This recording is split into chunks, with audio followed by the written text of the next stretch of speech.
Jangama dhyana is a meditation technique, which has been practiced by various sages over the centuries. In modern times, it has been used by Sri Shiva Balaji Maharaj and his direct disciple Sri Shivarudra Balayogi Maharaj to achieve self-realization. The technique is currently taught by Sri Shivarudra Balayogi. Jangama means eternal existence and dhyana means meditation. Hence Jangama dhyana is meditation on the eternal existence of the self. Origins.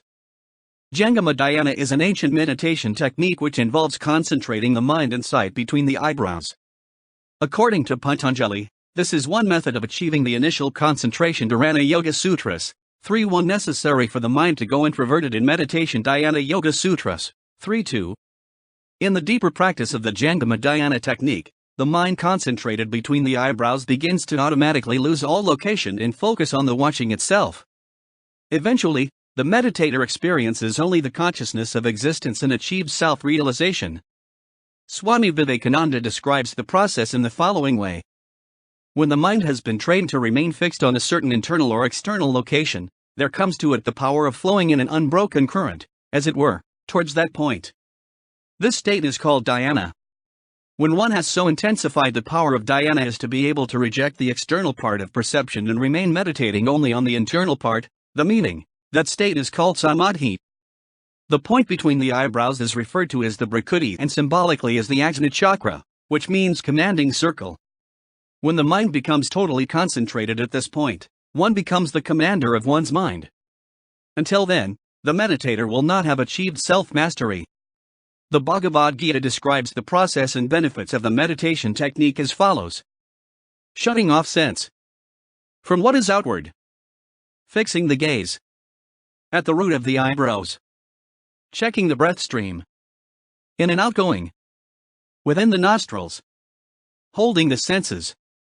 Holding the intellect. Thrusts fear aside. Thrusts aside anger. And puts off desire.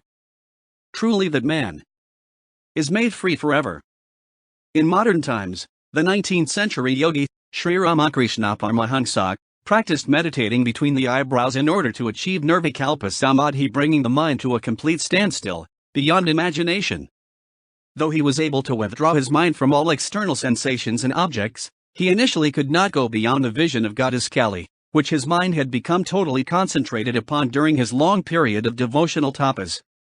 Sri Ramakrishna recounts how his guru on the path of Advaita Vedanta, Totapuri, gave him further instruction in the meditation technique to overcome this obstacle.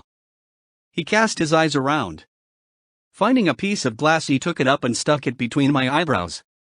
Concentrate the mind on this point, he thundered. Then with stern determination I again sought to meditate. The last barrier fell. My spirit at once soared beyond the relative plane and I lost myself in samadhi. Later Sri Ramakrishna was to give the same instruction in meditation to his illustrious disciple Swami Vivekananda.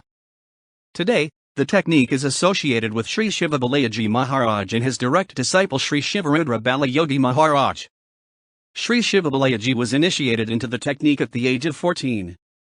On August 7, 1949, he experienced a vision of a tall Jangama sage, ancient order of ascetics with matted hair, who told him to sit in Padmasana lotus posture and close his eyes.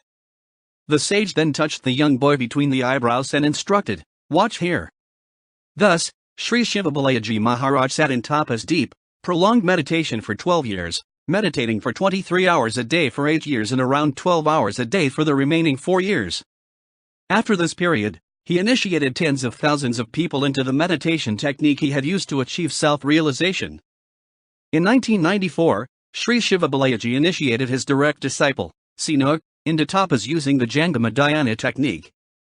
He achieved self-realization in November 1999 and was given the name Sri Shivarudra Balayogi Maharaj, after meditating for around 20 hours a day over 5 years. Name. The name for the technique was coined by Sri Shiva Balaji while walking around the Dehradun ashram one night with his direct disciple, Sinuk, who was later to become the enlightened yogi, Sri Shivarudra Balayogi. He suddenly turned to Sinu and said, "Perhaps it would be nice to name the meditation technique we are teaching worldwide as Jangama dhyana." Lord Shiva first appeared to me in the form of a Jangam sage to impart the technique, and Jangama means eternal existence, so Jangama dhyana would mean meditation on the eternal existence of the self. Technique. The Jangama dhyana technique is as follows. Sit, closing the eyes. Concentrate the mind inside and between eyebrows. Keep watching there by focusing the attention. Do not repeat any mantra or name. Do not imagine anything. Do not open eyes until the duration of meditation is over. Today, initiation into this technique is given by Sri Shivaridra Balayogi Maharaj. He identifies the greatest secret of meditation as not analyzing any thoughts or visions that may appear. This meditation is a purification process, but this purification doesn't occur quietly. During the purification, visions and thoughts come. It is just like when you are washing clothes, you see the dirt coming out into the water. In the same way, when the mind is going through the purification, then thoughts and visions occur. But they occur only for a moment, and then they disappear. That is why we need to be so careful in this regard, because if you are watching, then the mind can very easily get involved in the thought, and if it gets involved it can further acquire new imprints. This reacquiring is so subtle. This is why it is so important not to analyze thoughts during meditation, and this is also why the total cleansing of the mind takes time. Visions and experiences are not important in meditation. The only symptom of progress is greater peace.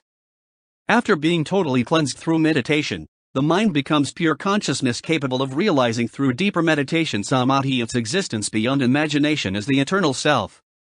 This state is known as self-realization or enlightenment.